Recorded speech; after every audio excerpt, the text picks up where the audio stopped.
मान्छे र छेपारोले रंग बदल्नमा एउटै फरक छ। छेपारो माहौल हेरेर रंग बदल्छ अनि मान्छेहरू मौका देखेर। प्रेम गर्छु भनेर पन्छीलाई पिंजडामा राखेर कहाँ हुन्छ र प्रेम। यदि साँचो प्रेम गर्छौ भने पखेटा फिजाएर उड्न देऊ। सुन्दरताको पछि भन्दा पनि सफलताको पछि लाग्नुहोस्। एउटा सफल व्यक्ति बनेपछि सुन्दरता तपाईको पछि लाग्नेछ। थाहा छैन कुन मोडमा ठेस लागेर जिन्दगी समाप्त हुन्छ, तैपनि बाँचुन्जेल देखावटी भए पनि हाँस्नु पर्ने अनि अधुरो सपनाहरू साच्नु पर्ने। जब तलाउमा पानी भरिन्छ तब माछाले किरालाई खाने गर्छ। जब तलाउमा पानी सुकेर जान्छ तब त्यही माछालाई किराले खाने गर्छ।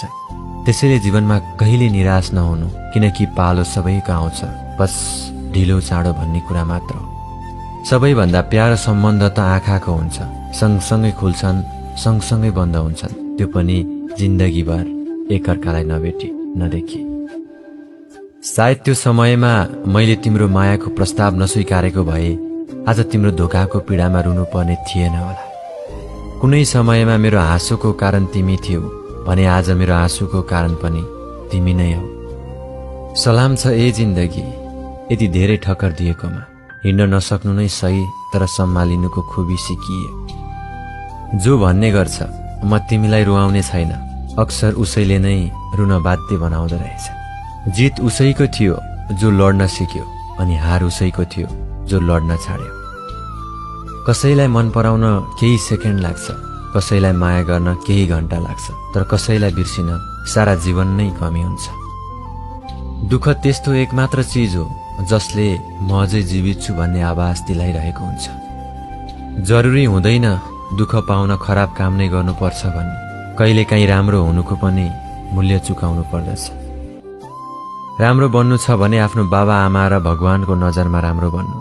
दुनिया त तपाईको सफलतामा पनि जल्छ अनि असफलतामा पनि हाँस्छ।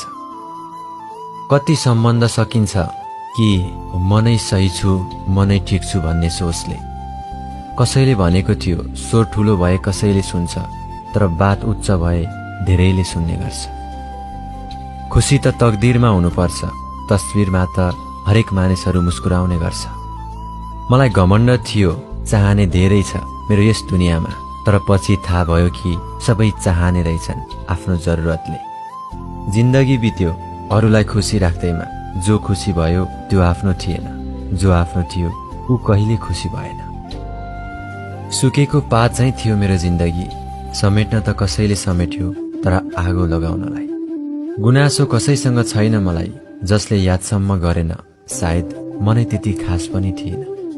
जब सानो थिए तब जोडले रुन्थे मन पराएको चिज पाउनलाई। अब ठुलो भए त लुकेर रुन्छु मन परेको मान्छे बोलाउनलाई।